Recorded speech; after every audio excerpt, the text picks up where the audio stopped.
Ya, bismillahirrahmanirrahim. Assalamualaikum warahmatullahi wabarakatuh. Gimana kabar kalian dan keluarga? Mudah-mudahan selalu dalam keadaan sehat walafiat. Oke, Bapak ingin mengucapkan terima kasih sebelumnya untuk kalian yang sudah mengikuti pembelajaran kali ini dengan baik. Dari kemarin-kemarin sudah uh, merespon video dengan baik, menyaksikan video dengan baik, kemudian juga mengerjakan tugas sesuai waktu, ya kan, disiplin mengerjakan tugas. Bapak ucapkan terima kasih, Bapak sangat apresiasi terhadap kerjasama kalian. Mudah-mudahan niat kita untuk tetap belajar, kemudian juga untuk bisa memahami pembelajaran itu menjadikan nilai ibadah oleh Allah Subhanahu wa taala. Amin ya rabbal alamin. Bagi kalian yang belum bisa berpartisipasi, belum bisa mengikuti, Bapak mohon dengan sangat tolonglah ikuti respon pembelajaran yang sudah diberikan kepada kalian, yang diberikan oleh Bapak Ibu guru kalian kepada kalian.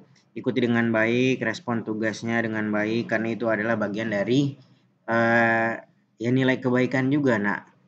Berarti kalian bertanggung jawab dan juga amanah, dikasih tugas mengerjakan itu kan amanah. Nah, itu berdampak positif buat kalian ya. Bapak mohon mudah-mudahan kalian yang belum bisa mengikuti dengan baik, mudah-mudahan dibukakan pintu hatinya. Amin ya rabbal alamin. Oke. Langsung saja kita masuk ke bab 2 ya, nak ya. Kali ini kita masuk ke bahasan materi tentang individu, kelompok dan juga dan hubungan sosial. Nah, ini ya, nak ya. Kalau kemarin kita bahas tentang sosiologi ya, kemudian juga apa itu gejala sosial, kemudian juga realitas sosial. Nah, sekarang kita masuk ke bab kedua yaitu tentang individu. Apa sih individu gitu ya? Kelompok, apa sih kelompok dan juga hubungan sosial.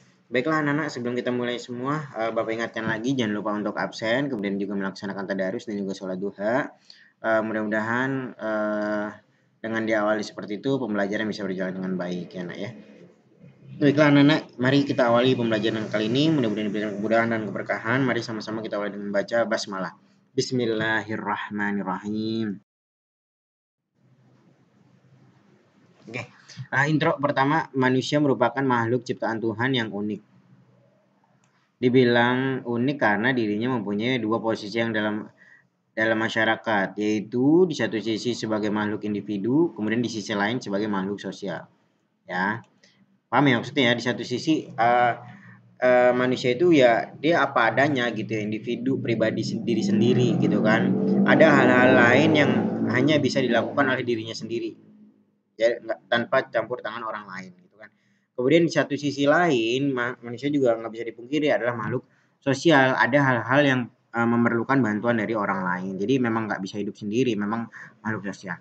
Kemudian pada posisi seperti ini terkadang manusia tidak mampu membedakan antara dirinya sebagai individu dan dirinya sebagai bagian dari masyarakat yang bersangkutan. Nah, ada juga orang yang seperti itu ya. Selanjutnya, tujuan pembelajaran. Tujuan pembelajaran dari materi bab 2 ini yaitu mengenali dan mengidentifikasi realitas individu, kelompok, dan hubungan sosial masyarakat. Yang kedua itu mengolah realitas individu, kelompok, dan hubungan sosial sehingga mandiri dalam memposisikan diri dalam masyarakat. Nah, ini nak tujuan utamanya. Ya, mampu beradaptasi atau memposisikan diri dalam masyarakat. Nah, ini kata kunci. Kenapa sih kita belajar individu, kelompok, dan hubungan sosial? Iya, kita harus tahu mengenali diri kita sendiri, kemudian bisa bersosialisasi dengan kelompok, dengan orang lain, sehingga kita bisa berinteraksi dengan baik. Ya, sehingga lingkungan, pergaulan juga bisa menerima kita dengan baik. Nah, tapi dengan catatan jangan sampai salah pergaulan. Oke. Pertama, individu diartikan ya diri kita sendiri. Nah, kita berdiri sendiri, kita tanpa bantuan orang lain. Nah, itulah kita disebutkan sebagai individu. Dalam konsep manusia, individu sebagai makhluk yang otonom. Otonom itu berkuasa atas dirinya atau berdiri sendiri. Kata individu berasal dari bahasa Latin yaitu individuum, yang berarti terbagi atas kesatuan yang terkecil. Jadi unit paling kecil dari masyarakat di individu itu sendiri. Oke. Individu adalah seorang pribadi yang dapat dibedakan dengan dirinya individu yang lain. Nah, walaupun individu itu punya karakteristik yang mungkin beberapa kali ada kesamaan, tapi manusia sekalipun terlahir sebagai orang yang kembar pun identik bahkan ya, dirinya tetap sebagai individu yang memiliki perbedaan antara satu dan yang lainnya. Memang sekilas mata punya ciri yang sama gitu walaupun kembar, tapi ternyata karakternya dari keindividuannya itu punya ciri-ciri yang berbeda ya, memiliki perbedaan tertentu, perbedaan khusus. Selanjutnya, istilah individu dalam sosiologi dikenal dengan istilah sebagai berikut ini. Ya. Pertama ada individualism. Kedua ada individualistik atau individualistis. Ketiga ada individualization atau individualisasi. Ketiga ada individual action. Nah, yuk kita bahas satu-satu ya. Individualisme atau individualisme adalah sikap, ajaran atau haluan yang memberikan tekanan pada pentingnya pribadi atau kepribadian seseorang ya. Jadi setiap orang itu harus punya pendirian sendiri gitu ya, punya prinsip sendiri ya. Ini maksudnya adalah individualisme ya. Positif atau negatif tergantung membawanya ya nak ya. Bisa dibilang individualisme ini mendorong kita untuk lebih mandiri. Nah itu bagus ya nak ya kalau individualisme ya. Kemudian yang kedua ada individualistis. Suatu sikap yang diperlihatkan oleh seorang yang lebih mementingkan dirinya sendiri tanpa mementingkan kepentingan kelompok. Nah itu individualistis yang sering kamu dengar, individualis banget, atau biasanya sering sebutannya dengan nama egois ya nak ya. Kemudian individualization atau individualisasi, proses yang dialami seorang sehingga mempunyai ciri-ciri tersendiri yang berbeda dengan orang lain. Nah, individualisasi ini dengan sendirinya orang dari proses kehidupannya dia akan mengasingkan diri dan mencerminkan ciri-ciri yang berbeda dengan orang-orang di sekelilingnya. Ada kayak gitu ya. Kemudian individual action adalah gerak yang tidak dipengaruhi oleh orang lain atau aksi individual, spontanitas ya, individu tanpa dorongan ngikutin siapa, enggak seperti itu, tapi secara spontan individual action tanpa dorongan, maksudnya ada dorongan tapi dalam dirinya sendiri tanpa dipengaruhi oleh orang lain ya, atau sugesti. Kemudian yang kedua yaitu individual adjustment atau ada individual adjustment. Yang kedua itu banyak ya, ada individual behavior, ada individual progress, kemudian ada individuation. Nah, individual adjustment adalah proses penyesuaian diri dengan suatu patokan yang dilakukan secara sadar oleh seseorang ya, penyesuaian individual. Misalnya dia ingin memproyeksikan dirinya menjadi siapa, apa ya bahasanya, berobsesi dia menjadi siapa, pemain bola atau apa. Nah dia menyerupai pemain bola tersebut atau artis idola tersebut. Nah itu namanya individual adjustment, atau dalam sosiologi bisa juga disebut namanya proses identifikasi. Selanjutnya, individual behavior, perilaku yang diperlihatkan oleh seseorang dalam keadaan tertentu, perilaku individualnya. Perilaku ya, ciri khas yang berbeda dengan orang lain, itu biasa disebutnya individual behavior. Kemudian individual progress, perkembangan mental dan fisik yang dialami oleh seseorang, perkembangan individual ya, pasti beda-beda. Nah biasanya individual progress ini dilihat dari perkembangan yang sifatnya positif ya nak ya, bukan progress yang kalau memunculkan adanya kemunduran atau dampak negatif, nah itu namanya regress. Individual progress adalah perkembangan baik mental ataupun fisik ya nak ya. Mental itu dilihatnya dari sikapnya dia menyikapi terhadap suatu masalah seperti apa gitu ya. Kalau fisik itu bisa dilihat dari tinggi badan, berat badan, dan rambut dan lain sebagainya. Individuation adalah proses di mana seorang anggota kelompok mendapatkan peran tertentu yang khas. Nah ini mendapat peranan tertentu atau dia dalam kelompok dapat jabatan misalnya sebagai sekretaris, bendahara. Nah itu ada peran tertentu. Nah itu namanya proses individuation atau mendalami perannya dia. Namun demikian, sekalipun manusia itu sebagai makhluk individualis, suka atau tidak suka, dirinya harus menyadari bahwa individu atau dirinya adalah makhluk sosial ya, yang tidak bisa berdiri sendiri dalam memenuhi kebutuhannya.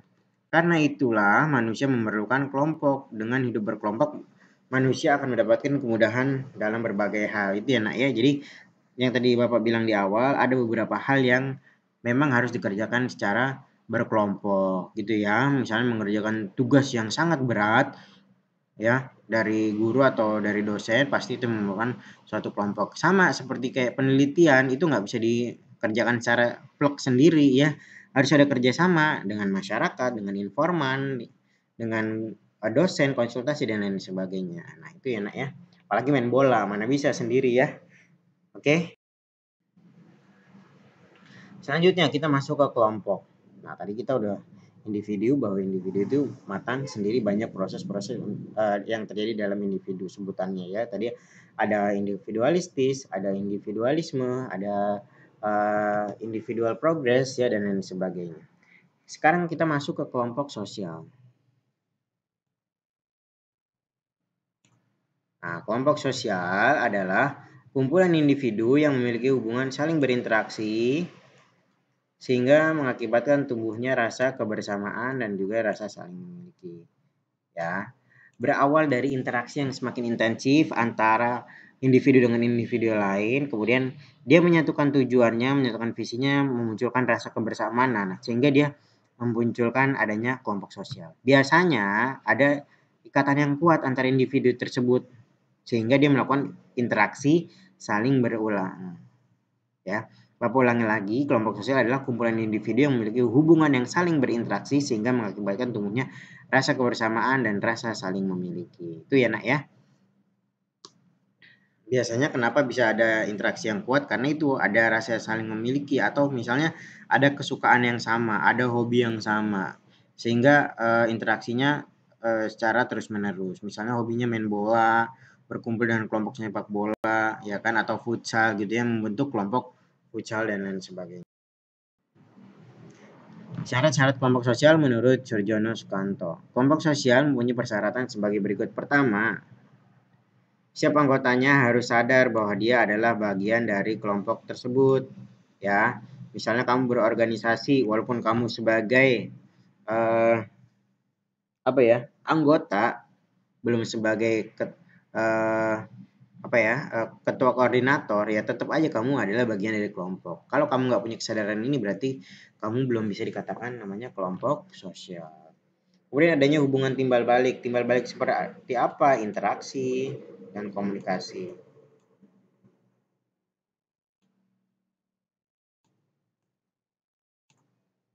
Ya, ada interaksi, ada komunikasi, ada timbal baliknya.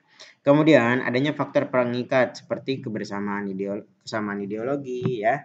Kemudian kepentingan, tujuannya sama, visi misi yang sama. Nah, itu biasanya akan menimbulkan kelompok sosial yang kuat ya. Harus ada kesamaan dulu, ada faktor pengikatnya. Yang mengikat dia dalam kelompok apa? Kalau nggak ada kesamaan susah. Ya, misalnya sama kepentingannya, sama tujuannya gitu ya. Sama visi misinya sehingga terbentuklah OSIS yang kuat. Nah, itu baru. Kemudian memiliki struktur, kaidah dan pola perilaku ya. Ada strukturnya ya, ada kepengurusan siapa ketua, siapa bendahara, kemudian siapa anggota dan lain sebagainya. Kaidah ada tata tertibnya ya nak ya. Ada tata tertibnya. Ada pola kebiasaan atau pola perilakunya ya yang biasa diulang-ulang apa gitu ya. Kebiasaan para perilaku itu sama kayak bisa.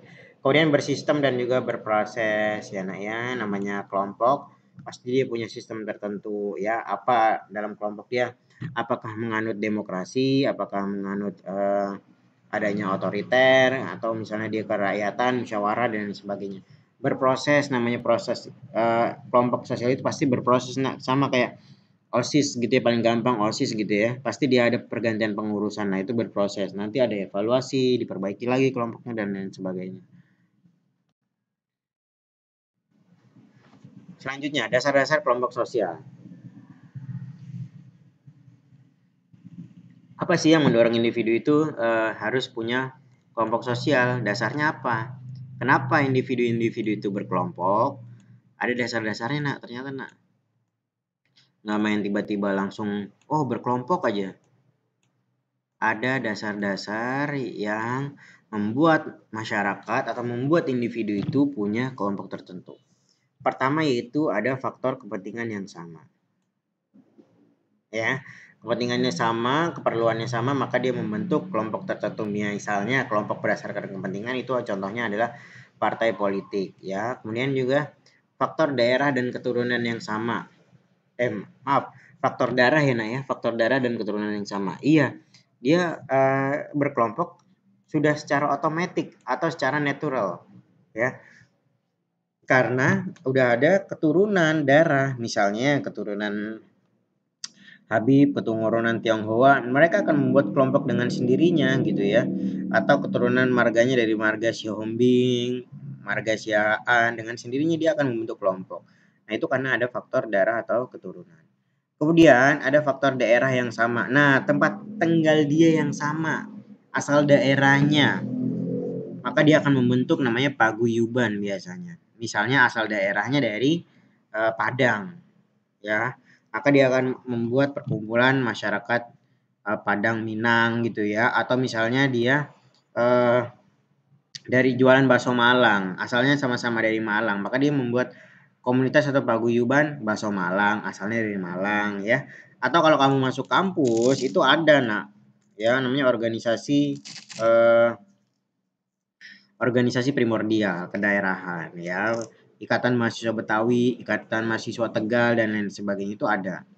Kemudian selanjutnya ada faktor letak geografis yang sama. Jadi letaknya dia, tempat tinggalnya dia sama, geografisnya yang sama. Misalnya dia tinggal di daerah dataran rendah, maka dia bekerjanya sebagai petani gitu ya, di wilayah pertanian, pekerjaannya sebagai petani. Maka dia akan membuat komunitas petani gitu kan. Atau misalnya dia berada di pesisir laut, dia akan membuat komunitas atau kelompok nelayan gitu ya nak ya.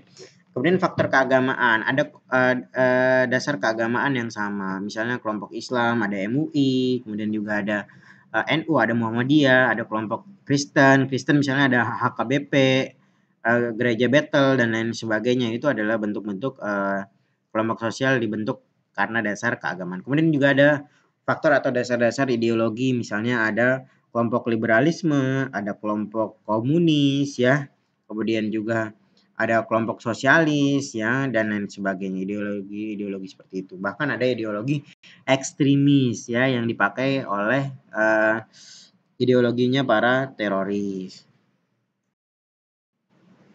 Oke, latihan kue. Nah, ini ada beberapa soal, silakan kamu buat jawabannya ya. Soalnya boleh ditulis, jawabannya dikirim, diketik melalui e-learning ya. Nah, ya pertama, apakah yang dimaksud dengan manusia sebagai individu?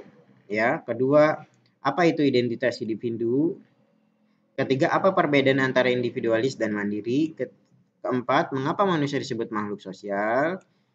Kelima, jelaskan faktor-faktor menyebabkan manusia berkelompok. Maaf ini tipe ya nak ya. Sebutkan kelompok sosial yang berada di lingkungan sekitarmu ya. Itu aja 6 soal, tolong dijawab dengan baik ya nak ya. Oke, terima kasih. Sampai jumpa lagi. Sampai di sini dulu pertemuan kita. Mudah-mudahan apa yang telah kita bahas hari ini mudah-mudahan dapat bermanfaat. Amin ya rabbal alamin. Ya, terima kasih banyak apresiasi kalian dengan menyaksikan video ini dari awal sampai akhir. Mudah-mudahan diberikan pemahaman yang baik ya. Oke, pertemuan berikutnya kita akan bahas tentang ruang lingkup hubungan sosial atau interaksi sosial ya dan bentuk-bentuk interaksi sosial ya. Mudah-mudahan kita diberikan selalu kesehatan ya nak ya. Jangan lupa selalu mencuci tangan, memakai masker dan menjaga jarak. Kalau nggak penting-penting banget cukup di rumah aja ya, nggak perlu keluar-keluar. Oke, terima kasih. Itu aja yang dapat Bapak sampaikan. Kurang lebihnya mohon maaf. Mudah-mudahan yang kita pelajaran ini dapat bermanfaat. Amin ya rabbal alamin. Jangan lupa tugasnya tetap dikerjakan ya nak ya. Oke, itu aja. Yuk kita tutup dengan baca hamdalah. Alhamdulillahirabbil alamin. Terima kasih. Wassalamualaikum warahmatullahi wabarakatuh.